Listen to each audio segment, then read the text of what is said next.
వ్యక్తి మానసిక ప్రశాంతతే అభివృద్ధికి సోపానమని షిరిడీ సాయి చెప్పేవారు. మనశ్శాంతి ఉన్నప్పుడే వ్యక్తి సర్వతోముఖ వికాసం సాధ్యమవుతుందని బాబా ప్రవచించేవారు. ఈ నేపథ్యంలోనే సాయి మందిరాల్లో ధ్యాన మందిరాన్ని ప్రత్యేకంగా ఏర్పాటు చేశారు.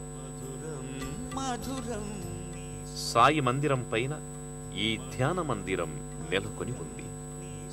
భక్తులు ఈ ధ్యాన మందిరంలో ధ్యానమగ్నులవుతారు. శ్రీ సాయి సచ్చరిత్ర పారాయణను నిర్వహించుకుంటారు.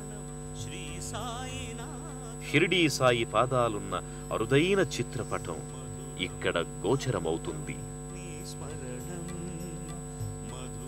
ఇదే లోగిలిలో సాయి యోగ శక్తికి, ఆత్మోద్దీపన శక్తికి ప్రతిబింబమైన ధుని నెలకొని ఉంటుంది.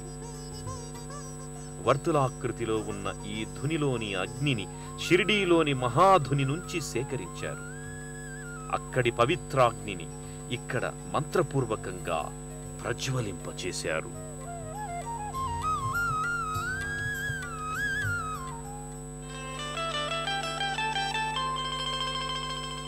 నెల్లూరు సాయి సదన్లో గురుపూర్ణమి వేడుకల్ని నయన మనోహరంగా నిర్వహిస్తారు.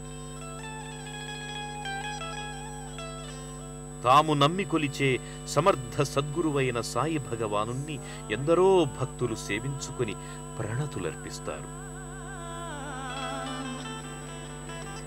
సాయి బాబా సాయి బాబా.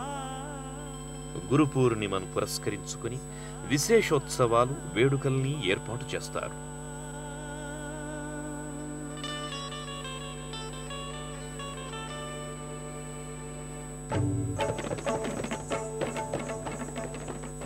నెల్లూరులోని ప్రధాన దర్గాకు వెళ్లి ముస్లిం సోదరుల చేతుల మీదుగా గంధం స్వీకరించి ప్రధాన వీధుల మీదుగా ఊరేగించి మందిరానికి తీసుకొస్తారు.